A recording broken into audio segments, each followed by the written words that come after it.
kid from the bush who grew into a legend in his own lunchtime, former SAS soldier Michael J. Malone has seen it all. This is Never Die Wondering, Mick Malone in his own words, hosted by the man himself, Mick Malone, along with Toby Malone, as they examine this long, storied career in the Australian Special Forces. Join us each week for behind-the-scenes insight, exclusive readings, and brutally honest truths from a true original. Welcome to Never Die Wondering.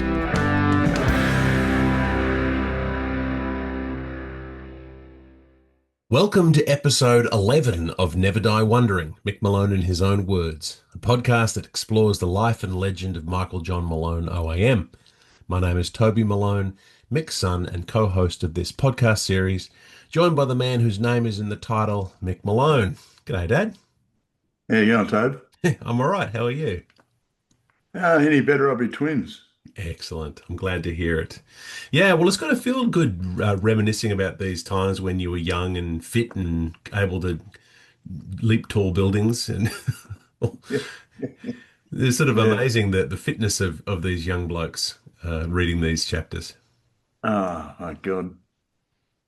It's always, when I was growing up, hearing about the Carter course was always this legendary thing. And then you'd always say, oh, I was a doddle. It was the easiest thing I've ever done compared to being in boarding school. Well, boarding school was a hard one. Yeah, yeah. And there's a lot of information about boarding school in Hail Mary the Creek's Up, which is going to be coming out at the end of 2025. So it sounds like that was a sort of a bit of a hard graft there. So compared to that, Yeah. Yeah. sleeping in the bush. So so yeah, and so last episode we talked about your time at Bindoon, and so you got to the end and you said, Is that it? Is that all there is?" And so when you got to the end of that part, you'd done Collie and you'd done Bindoon. Once you got to that point, you weren't yet in the regiment. Is that right? Or Yeah. you were there, but you had to jump through a few more hoops. We had a lot of hoops still to jump through. We're disappointed that we didn't get our berets um, after the Carter. Hmm. Um, we went on the parachute course, and then we got our berets when we came back from there. Was there anyone who got through the Carter and then didn't get through the parachute course? Yeah, there's a couple of them, I think. So what happened to those blokes? One bloke was injured. Another bloke said, "No, bugger this." Yeah. But generally, about 20 of us went across to Williamtown.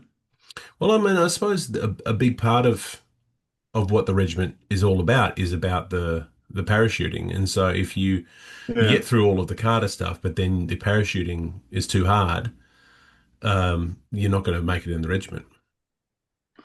yeah. The parachuting was never too hard. It was daunting. And a lot of blokes were daunted by the fact that they'd never done it before. Mm. And here you are throwing yourself out of a plane at 1,000 feet. Well, you'd barely And even been in a plane. hey, You'd barely even been in a plane in your life, no, that's right. I've been in a plane twice in my life, I think. and then you were suddenly jumping out of one. Yeah, thrown out of it. Oh, God. Oh, it's great. So this episode, we're going to talk a lot about the parachute course, and there's a lot of really good detail in this one. I think this is a chapter that future SAS historians will look to and say, "Oh, look at all the detail in here about the memories of a real paratrooper of what it was like in 1967 to to do this course." So it's a really interesting one. It's very detailed. There's some of these chapters. It was very interesting when in the writing of the book is that some of these chapters are so detailed and your memory's so vivid, and other ones you would say, "Oh, we went and did this, and then that's the end," and it would be half a page long, and you go, "Oh, I can't remember anything." So it's so Yeah. interesting what you can remember, and this one's one with a lot of detail. So does it still feel vivid in your mind, the parachute course? Oh, yeah, yeah, absolutely. GD Smith died the other day. Yeah. He was always shyaking everyone about, "Well, we're going to be put on the next train home," and all that sort of stuff. The low mongrel he was, but good bloke. He's Yeah, a yeah, good mate of ours, and he just put his cue in the rack the other day. He was 80. yeah. But Uh, yeah, so this but those memories, being able to sort of hang on to those memories, it's an important thing, and I think it's been an important thing for the writing of the book, being yeah, able to yeah. sort of stay on top of those sort of things. So Well, we'll get into the reading because this is a longer chapter. This is well, it's not that long. It's 9 pages. So but the longer chapters generally, obviously, are slightly longer episodes, and we don't want to make sure that episodes aren't too long. So today we'll get into it reading chapter 8 of Two Ranks on the Road, 35 Years of Australian Special Forces Service by Michael J. Malone OAM, published in 2024 by Imprimatur Books, Perth. This chapter, entitled Parachute Course, covers pages 63 to 72 in the print edition. The ebook may have slightly different numbering, so follow along from the beginning of the chapter. As we read, the body of the text will be read by author Mick Malone. Whenever we come across a footnote, we'll pause in the least disruptive way possible, and I will read those footnotes. And now, without further ado, Two Ranks on the Road. Chapter 8, Parachute Course, 1967. This is where it's at. Before we knew it, we were back on the Rattler to Kalgoorlie and on to Williamtown Air Base in New South Wales, in Hunter region in New South Wales. Needless to say, we gave the grog a hammering at every opportunity on the way across. Marching into Williamtown was a harrowing occasion, with GD pouring on the sarcasm at being on the next train home. He was relentless, the mongrel. We could see we could see these dudes strutting around the place in red berets and starched greens and asked, who the hell are these prima donnas? They turned out to be the airborne platoon, whose main job was to act as demonstration platoon for the para training flight. We thought, none of you blokes have done an SAS Carter, have you? Bloody cheeky mongrel. We marched into the classroom on day one to be confronted by a large sign on the blackboards claiming, knowledge dispels fear. This exhortation was designed to alleviate the anxiety in most of us gormless dudes. I believe everyone is issued a bottle of courage at birth, and some empty theirs a lot quicker than others. I intended to make sure that when I got to the sharp end, my bottle would still be full. The WSM was a little RAF warrant officer, first one I'd seen thus far, who proceeded to scare the shit out of us all. His role was Warrant Officer Discipline, WAD, the equivalent to an Army RSM. He showed a couple of old films of parachuting in World War II, including one of Russian soldiers laying on the wings of giant bombers and then sliding off, uh, turning page, sliding off with a parachute billowing behind them. He showed another of the airborne platoon, performing various actions on slide trainers, how to roll, what to do on the swing trainers, and one called the Polish Tower, a very tall metal structure with a wing-like structure that you strapped into and jumped off. Shits were trumps when we approached these towers a few days later. A climb up about 6 flights of metal stairs to a platform with an instructor ready to strap you into a harness. On go, you leapt off, and your weight slowed down the mechanism, and you landed in the sandpit. We got used to this ritual on a daily basis, and it certainly dispelled fear. In the meantime, we worked in the training hangar, doing interminable slide jumps, para rolls on mats, and various activities designed to dispel fear. Runs never let up either, and we saw nearly every inch of the airfield. The French Mirage were in service in those days, and it was quite enjoyable watching them take off and land. This was our premium combat aircraft, designed, if required, to cancel out the Russian MiG-17 and 21 used by the North Vietnamese Air Force. I don't think they ever fired a shot in anger the whole time we had them. They were deployed to Butterworth in Malaysia, along with a company of infantry soldiers. The paracourse training went on daily with us wondering when we would get to the real thing. At the end of the first week, we're all pretty hardened and close-knit bunch who drank together every night in the RAF boozer.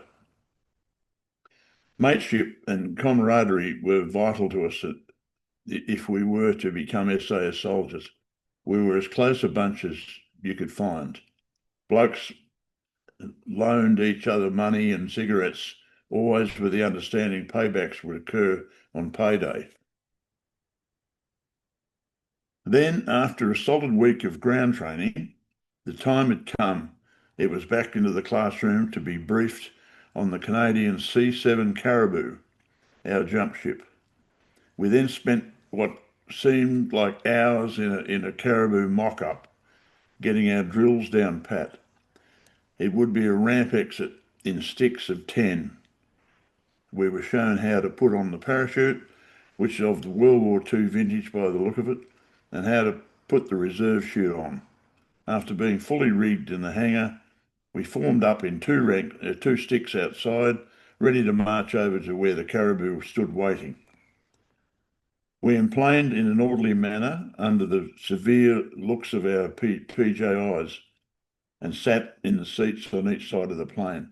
We strapped in and waited, holding our static line in our right hand. The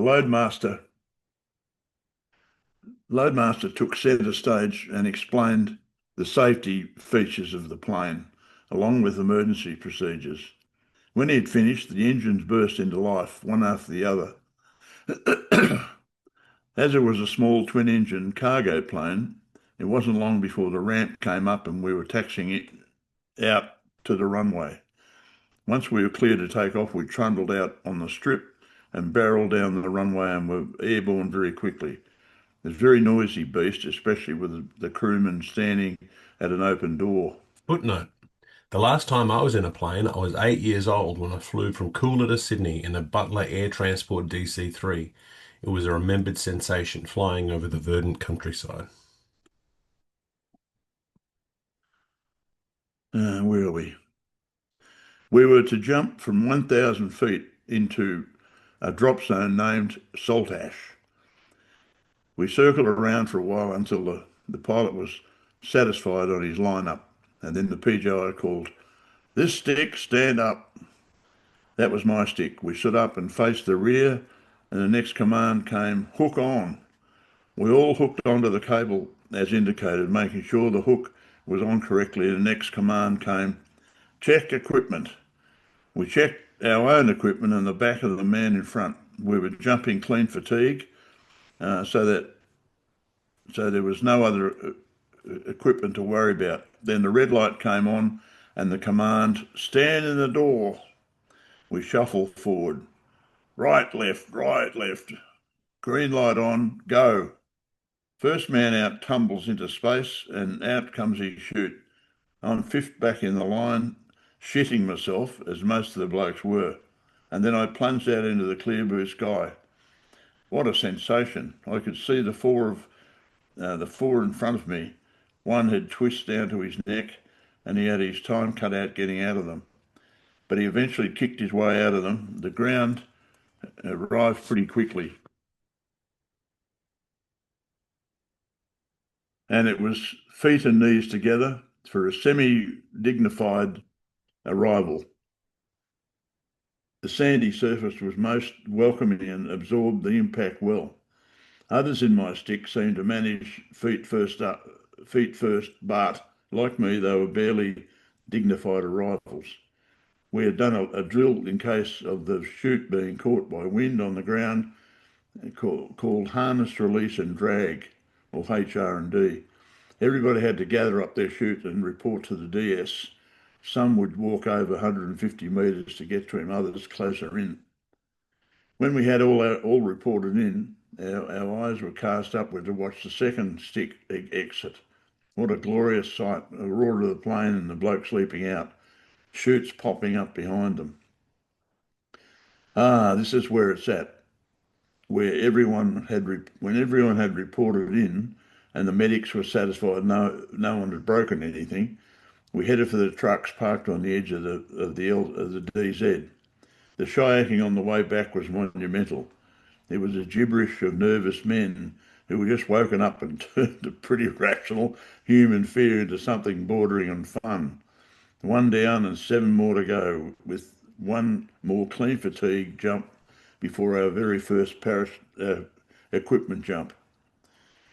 When we arrived back at PDF, we unloaded our chutes into the riggers facility, where we were able to observe the delicate craft of packing a parachute at close hand. They were mainly RAAF women working there in overalls, and we recognised a couple of them from the mess and the boozer. They were very slick with their work, and we appreciated the attention to detail they displayed. Very light on the grog that night, as we were jumping again at Odark 100. Next morning, we were up at Sparrow's, quick breakfast, and out on parade. We were issued our parachutes and proceeded to get rigged.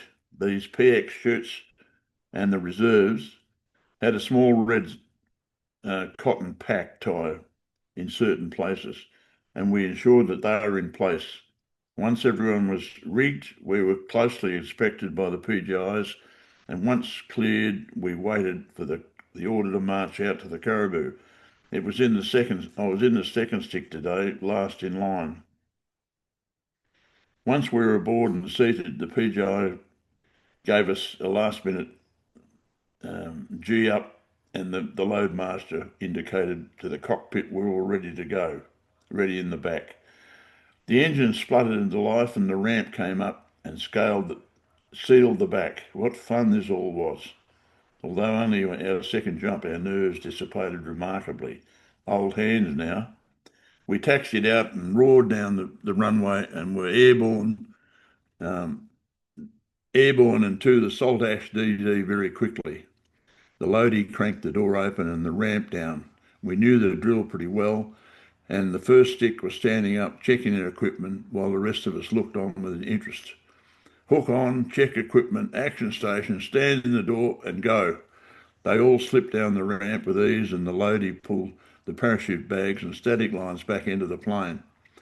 We could see the whole stick in an orderly line floating down to the ZZ. When it was when it was our stick's turn, then it was our stick's turn. The drills were becoming quite familiar by now, and before we knew it, we were out. The PGI on the ground was getting stuck into someone on a megaphone, incurring his wrath with something diabolical like mega twists. Back at the trucks, there was a palpable sense of relief in the group. Again, we dropped all the chutes down back at the rigger section and went to wash up before lunch. We knew the pressure would be really on this afternoon because it was time to jump equipment. We would do 2 equipment jumps from the Caribou, and the remaining 4 jumps would be from the A model C-130 Hercules. This was a 4-engined behemoth compared to the old C-7 Caribou, or Boo, or cattle truck. The big difference was we would be doing double side door exits, so the ramp stays up. We trained in the mock-up, doing all the drills and commands. The PGIs were on a pretty tight schedule, so we had to get it right. Back in the hangar, our equipment, CSPP, was laid out in lines. We had a big canvas packing sheet in which to wrap our pack and webbing. Initially, it was quite a simple job, a complex job, doing it in a tidy and firm manner, making sure the rifle was stowed and in its covers and placed on the correct side of the pack. It was important that the rifle didn't hit the ground first and become unserviceable. Many packs had to be broken down and rewrapped. Once we had this job squared away, we were ready for the first equipment jump from the Caribou. We put on our parachutes under the ever-watchful eye of the PGIs, shouldered our equipment and fell in 2 ranks to the car park. After a quick final brief, we hooked our pack onto the hooks on our harness and tied the suspension rope onto one of our leg harnesses.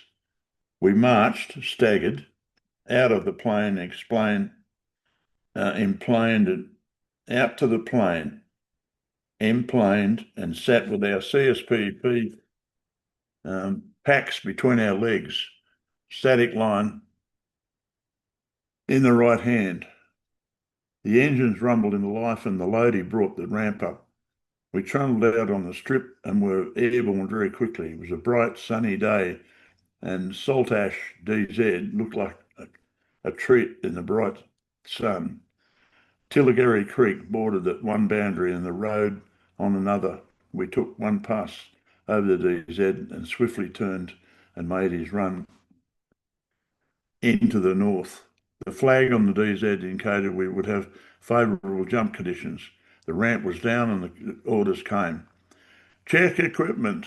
We checked our hooks to make sure they were secure. Once the PGI was happy, they were all ready to go. He ordered, "This stick, stand up." Again, check equipment. This again included checking our own and the back of the man in front. It was in the first stick. I was in the first stick this time towards the back.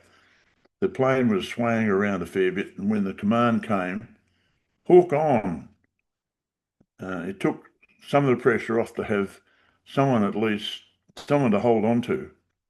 All members of the stick would be called out and the checks in a loud voice. When the red light came on, it was action stations, and we would shuffle forward, right, left, to a designated spot on the edge of the ramp.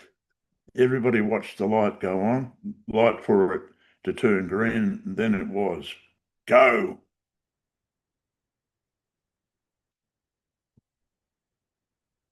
We proceeded to stumble down the ramp, thrusting out with our legs. It felt strange with this weight on the legs, but there was a surge of relief when the chute opened.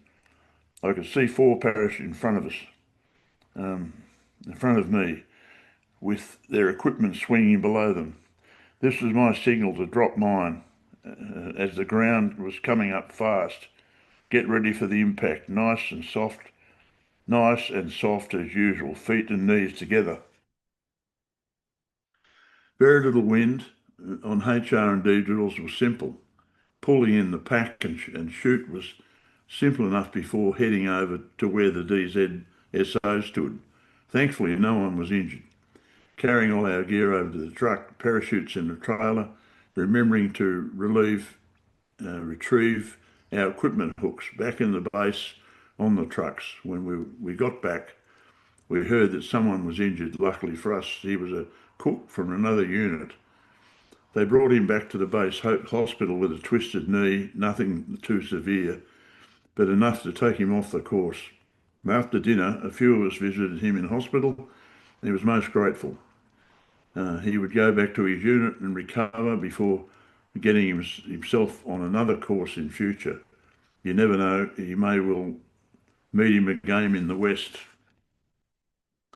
The Hercules jumps loomed the next day. We were doing double door exits, clean fatigue initially for jump number 5, so of course we were back in the mock-up. We did about 10 mock-up leaps before they called it a day. Next morning, we drew our weapons from the armoury and paraded to the hangar with our equipment. The PGIs lined us up and gave us a final brief on the new beast, the Hercules. We would then plane up the ramp onto both sides of the aircraft, this first jump, clean fatigue, on double doors. Our packed equipment was secured in the hangar, waiting for us, our next jump, which would be that afternoon. We marched out to the plane in 2 files, one standard, one starboard and one port. We filled up on the outboard of both sides of the aircraft. Strap in, boys. The engines began their rotation, which was quite a lot noisier than the Caribou. The ramp came up and we were away. We roared down the strip and were airborne very quickly. We headed for Saltash DZ as usual, and the PGI on board was already in action with his calls. Check equipment, etc. When we were in the run-in and the port side stood up and hooked on, the side door was slid up and the wind deflector activated. The starboard side stood up and hooked on. Both side doors were now open, and we shuffled forward, waiting for action stations. The red light over both doors came on. Action station came. We had again gone through all the checks.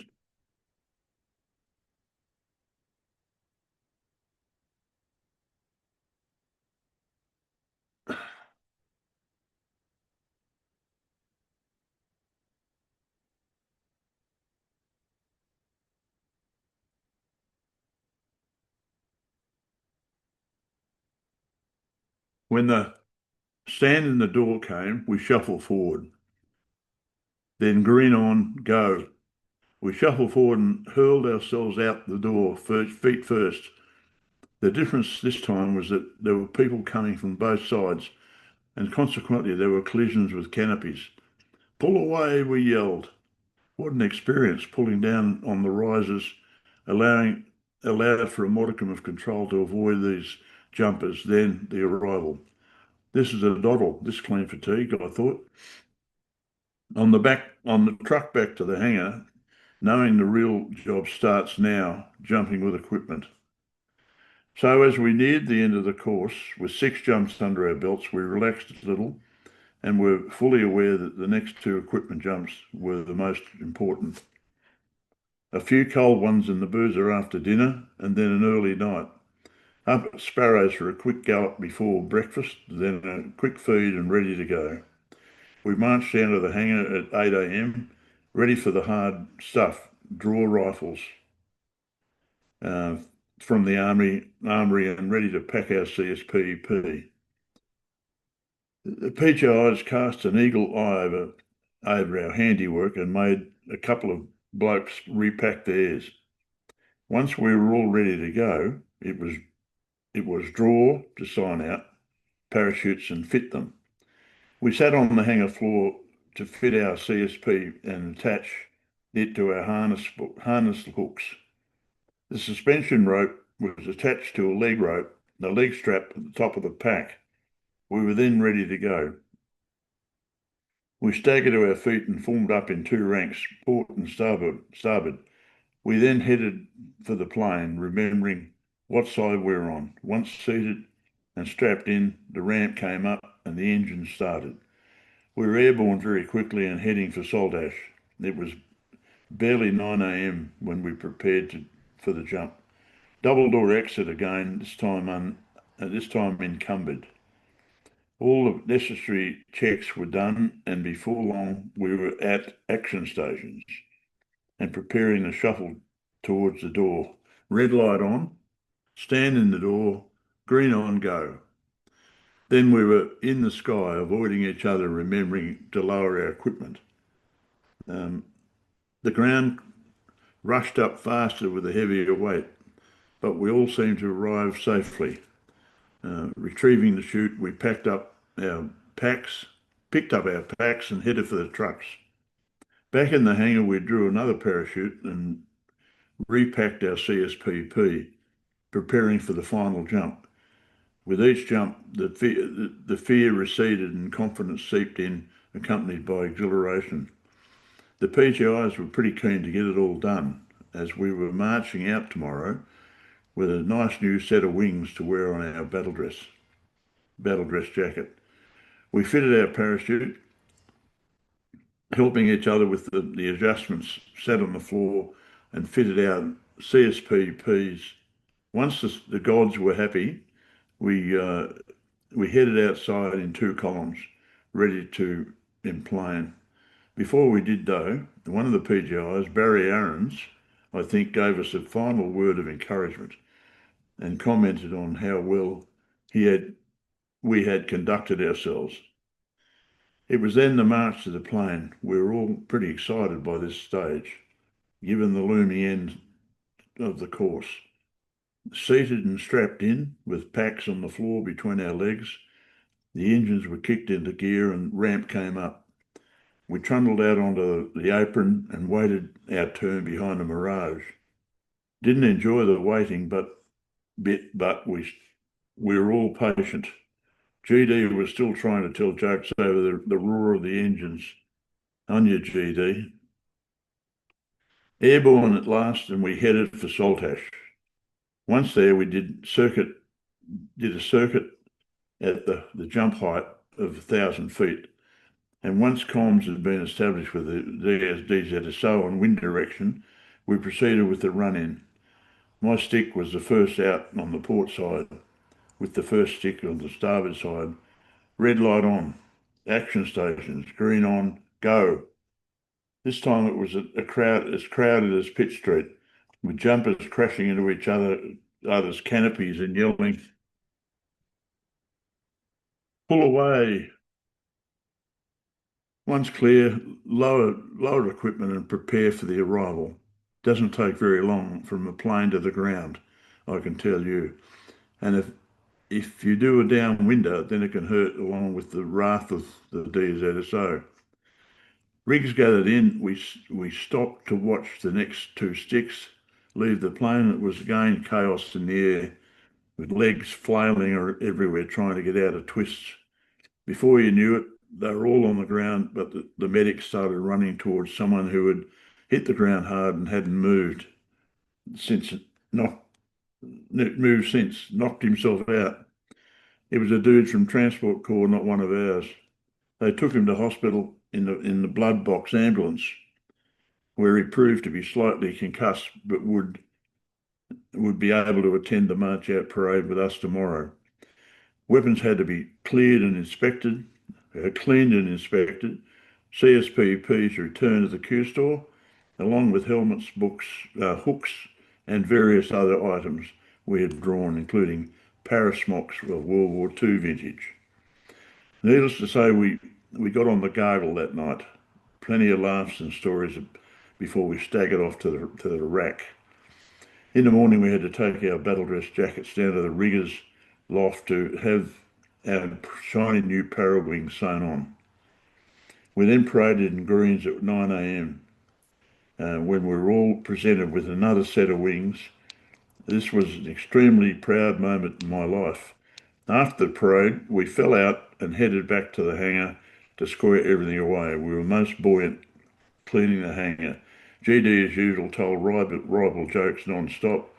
Mats had been stacked, harnesses tied up, and floors swept. A PGI came in to inspect our work and dismissed us.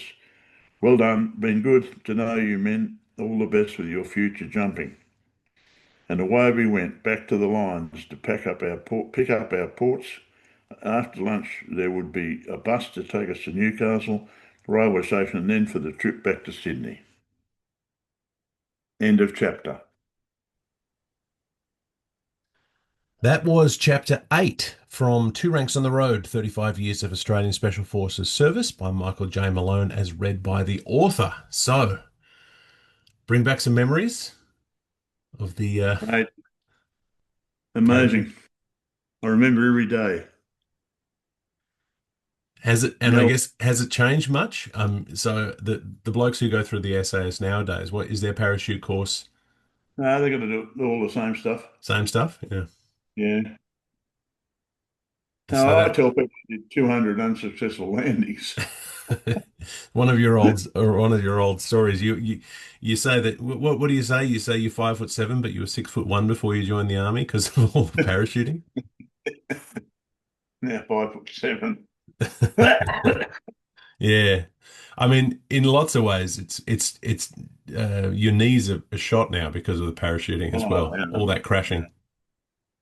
yeah. That and jumping out of the backs of trucks with 50-kilo packs on. Oh my God.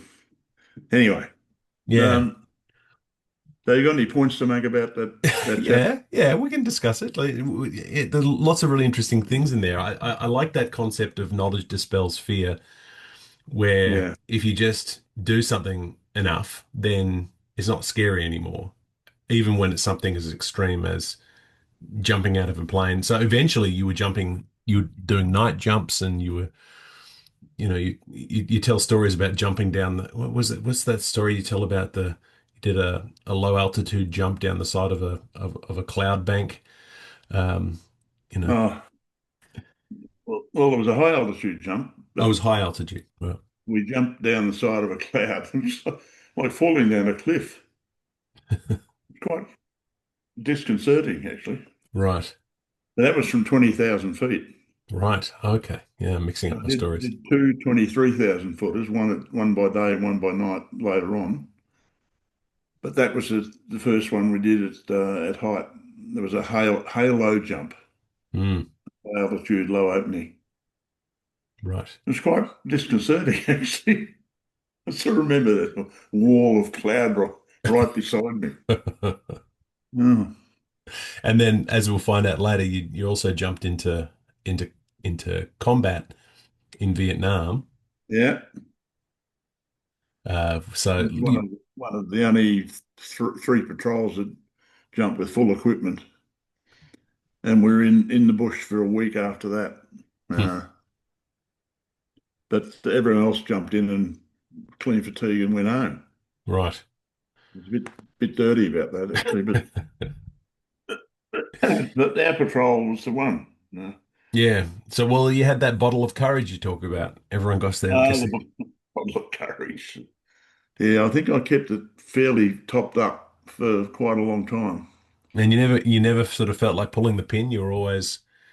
Nah, You were I always never good. ever did. Always thought if I get out of here, I'll never get a job. Right.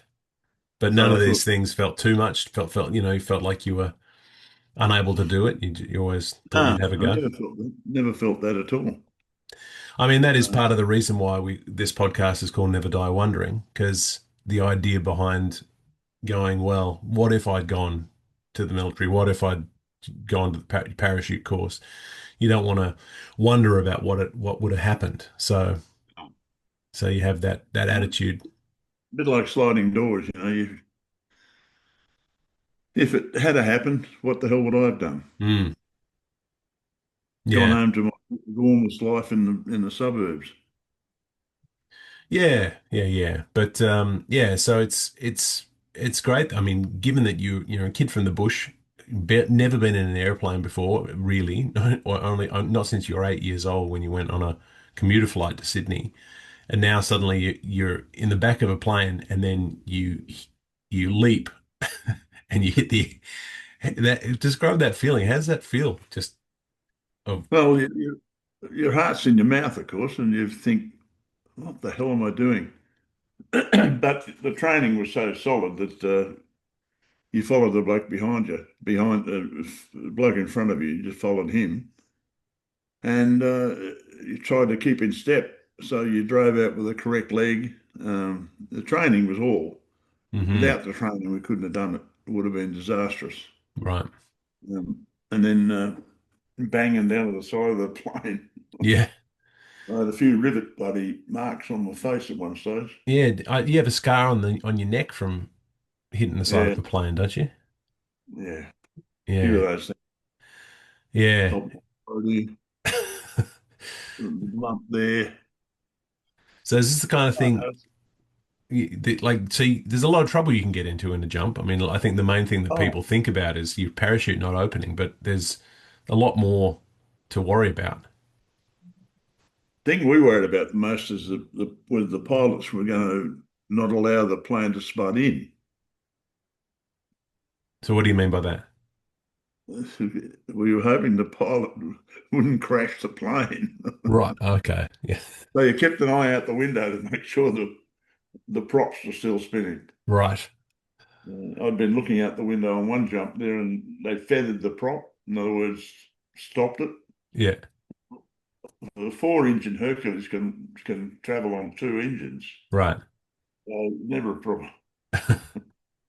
But then once you're It, out in the air, you're smashing into each other and you're oh, getting twisties and, and tangled up. running across the top of people's parachutes. Oh, what fun.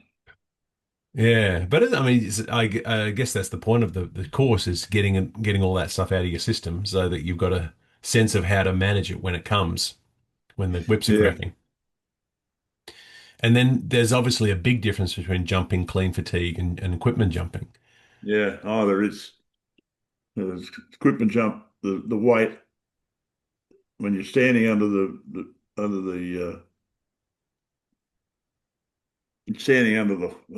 line. What's it called?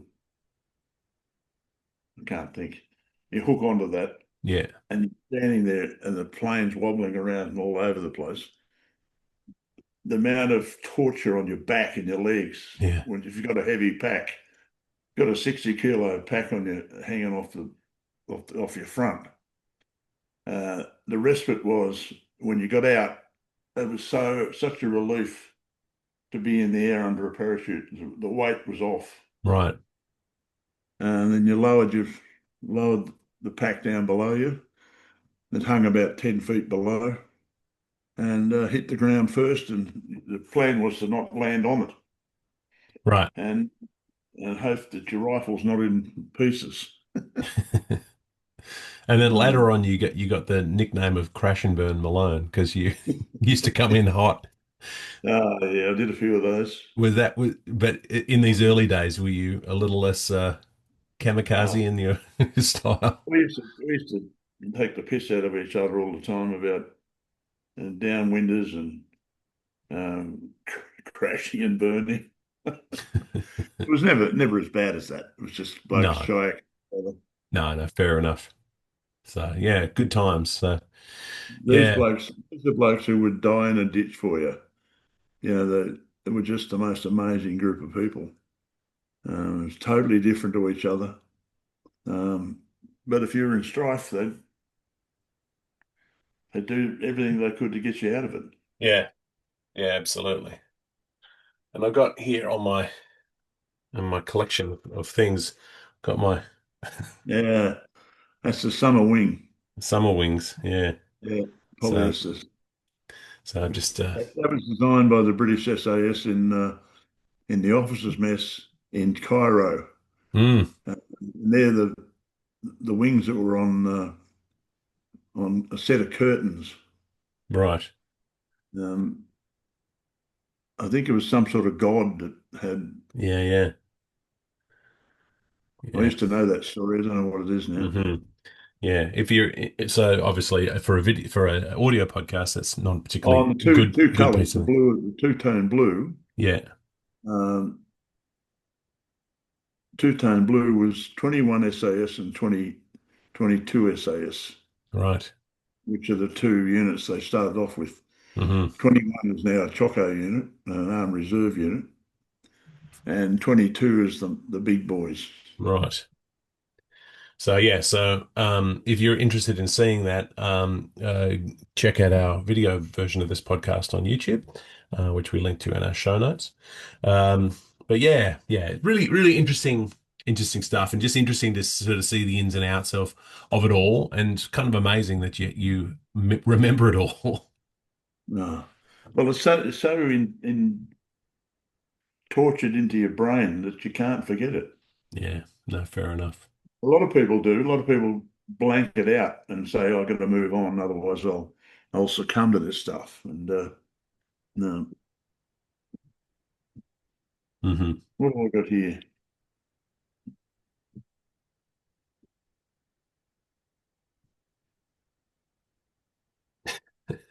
Uh, I thought I had something.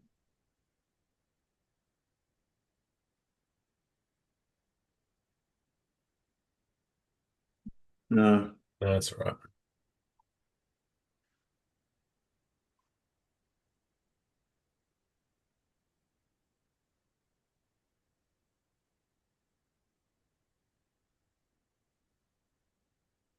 got a set of gongs.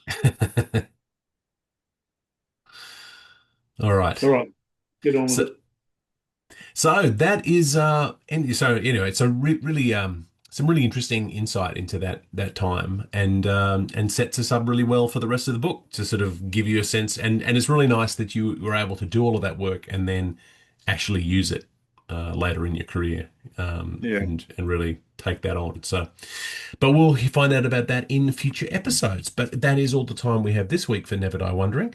Join us next week for the next installment and our exploration of Mick Malone's career as we get into the 9th chapter of the book itself, entitled On the Rantan. If you have a pop copy of Two Ranks, read along with us. I've been Toby Malone, and thank you to Mick Malone for exuberantly joining me on this journey. My pleasure, mate. This has been Never Die Wondering, Mick Malone in his own words. For links to purchase your own copies of Mick's books, visit the show notes or mickmalone.com.au. This podcast is produced by Toby Malone, Joe Malone, and Mick Malone, and engineered by Toby Malone. Theme music is The Happy Wanderer, the official SAS march, as reimagined by Cormac Malone and Meg Logue Malone.